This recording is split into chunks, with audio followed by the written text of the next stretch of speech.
Because I heard he could really play. No. He can't even be Shakur. He can't So you What's Shakur lied to you? lost. I seen the videos. You ain't seen my video. Oh, I didn't. Exactly. I just seen the videos. Exactly. What would happen? Exactly. Boxing, he's definitely talented. You know what I mean? And he's definitely got that it. And yeah, he's definitely respected in boxing. But Shakur is a different fighter. You know, Shakur is different. You know, people may call him boring. People may say he can't punch. But they say the same thing about Floyd. Because they defensive fighters. Yeah. He knows that. That's why he's like, he's boring. He's this, he's that. He's trying to diminish everything that Shakur have done, so it's not marketable. But he can't do that because Shakur is world champion. Terence Crawford sparked controversy after confronting Devin Haney and sharing strong views on Shakur Stevenson. Crawford also warned that Stevenson's elite defense makes him extremely dangerous, suggesting underestimating him could lead to serious consequences in future matchups. Obviously, your little brother, you know what I'm saying, Shakur, that's the fight. Everybody want to see that. That's the 50-50, I think, you know what I'm saying? I've been saying 50-50. I told both of them that. That's a toss-up to me. No bias. Don't just say that because you're a man. Who you got winning that? I got Shakur. People may call him boring. People may say he can't punch. But they say the same thing about Floyd. Because they defensive fighters. Crawford stated that many fighters, including Haney, are hesitant to face Shakur Stevenson, describing him as a daunting opponent in the ring. Terence, you're here for your little brother this week in Shakur Stevenson.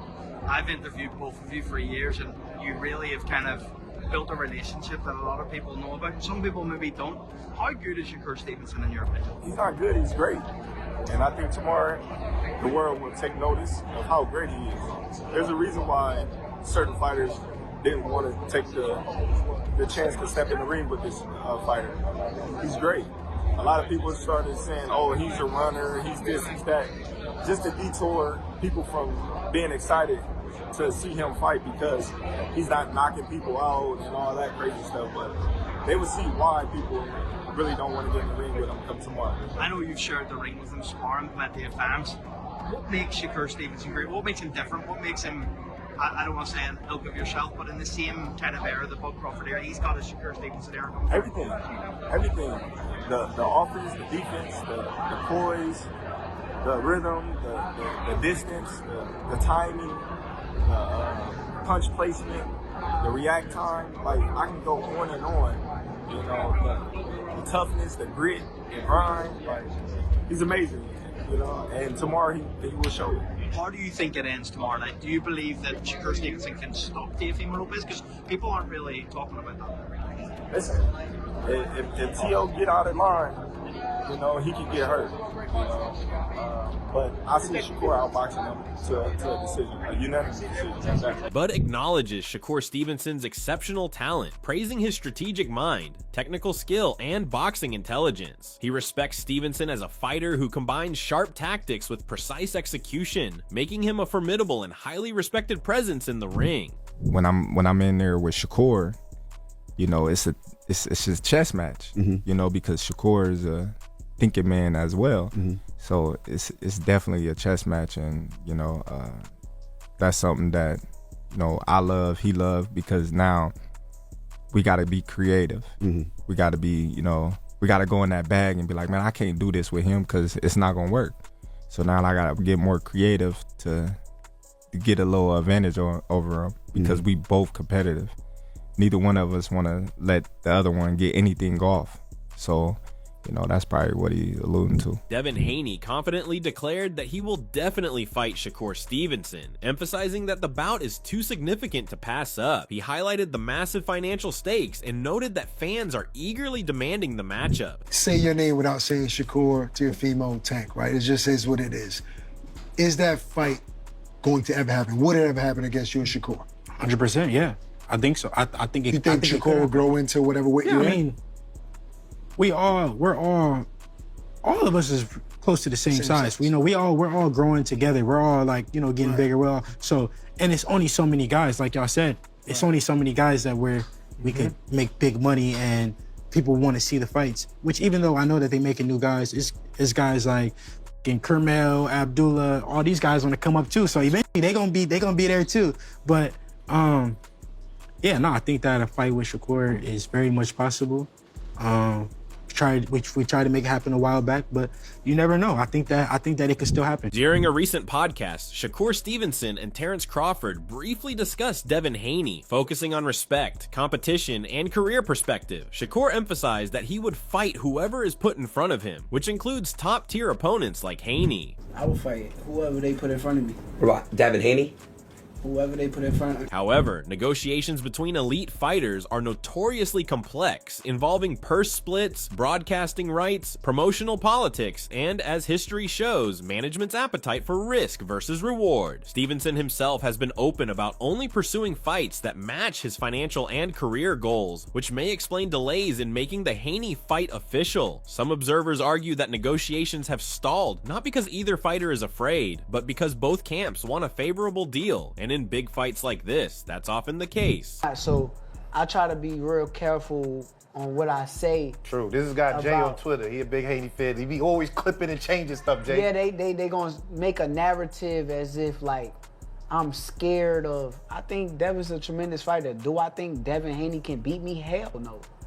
Hell no. Yeah.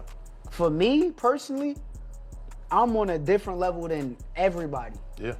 And when it comes down to boxing, because Devin, he's a boxer. It's not like he's a fucking stone cold killer who's just gonna go in there and try to knock me the fuck out. Yeah. He's gonna outbox me. I'm the greatest boxer. How do you... Crawford's relationship with Stevenson goes beyond casual commentary. Over time, he has repeatedly praised Stevenson's technical ability and boxing intelligence, even once stating that Stevenson is special for how he adjusts to different styles mid-fight. Even when fans criticize Stevenson's more defensive or cerebral style, Crawford came to his defense, arguing that boxing is about hitting without getting hit, a philosophy famously associated with legends like Muhammad Ali. Shakur, ain't nobody beat Shakur. I'm saying Shakur beat everybody. It don't matter who it is. Shakur beating them, so it don't matter. Shakur over everybody.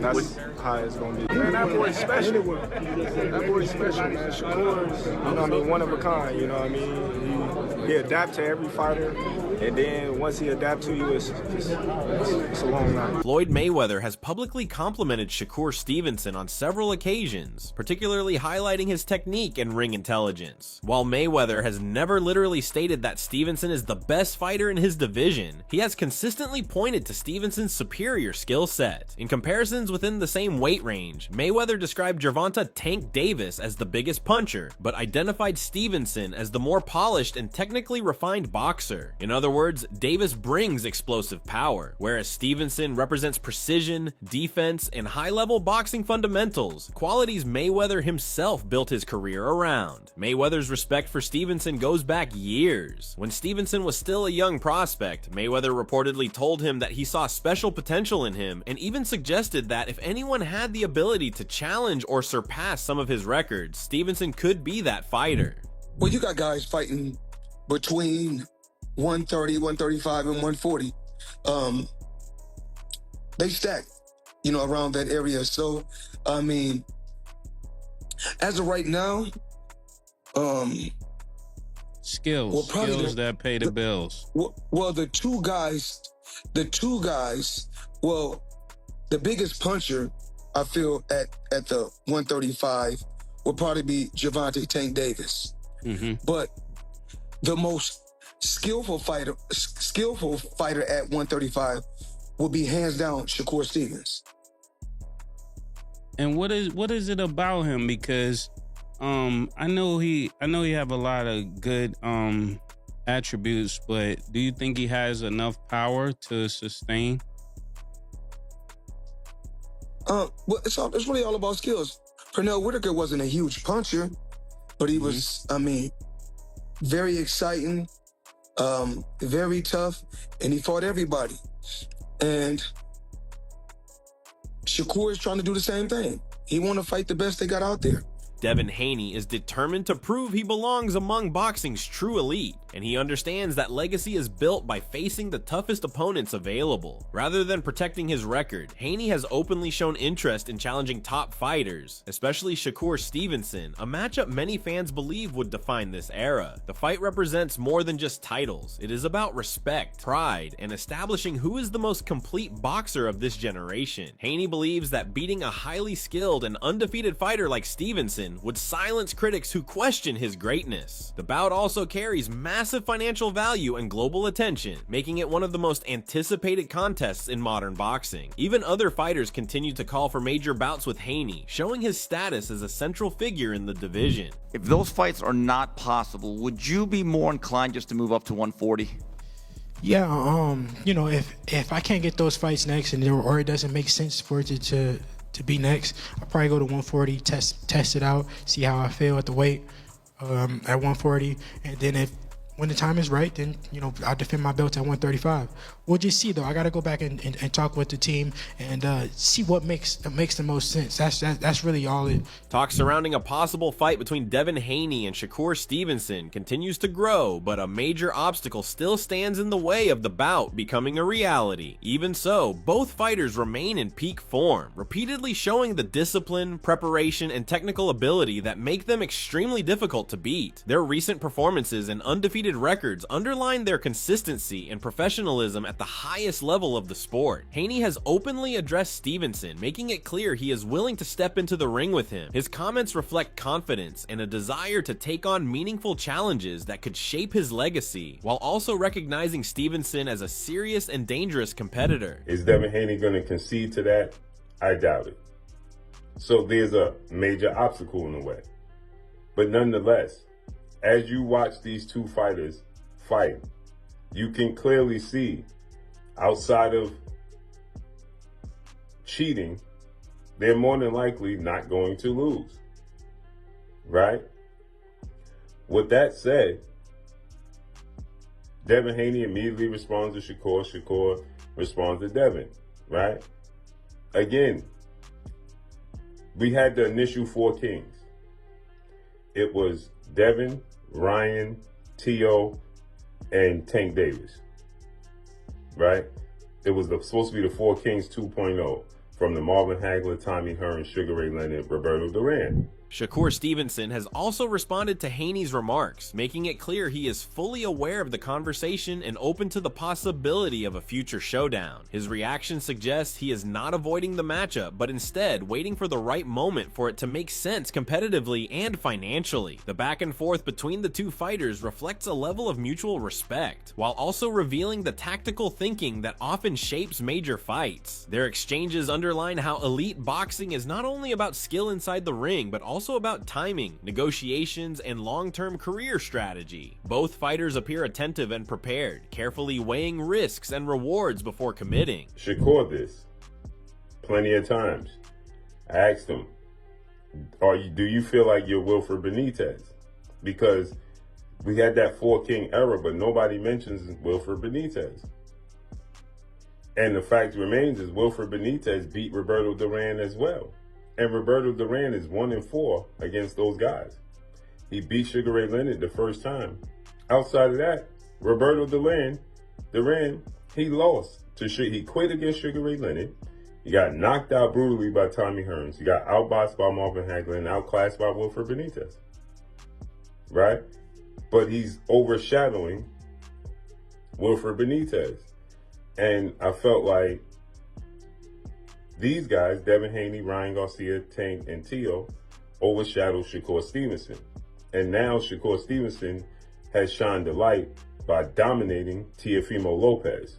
Shakur Stevenson put on a commanding display in his recent fight with Teofimo Lopez, and trainer Bozy Ennis emphasized how impressive the performance truly was. What stood out most was that Stevenson appeared to box for long stretches almost as if he only had one fully active hand, yet he still controlled the fight with ease. His jab was crisp, accurate, and constantly in Lopez's face, allowing Shakur to dictate the distance and tempo from start to finish. Every movement movement Stevenson made had a clear purpose. His footwork, timing, and defensive awareness showed a level of discipline and ring IQ that neutralized Lopez's athleticism and aggression. Some critics had long argued that Stevenson lacked a strong resume and had not faced elite opposition, but this fight shifted that narrative. What I see greatness, man.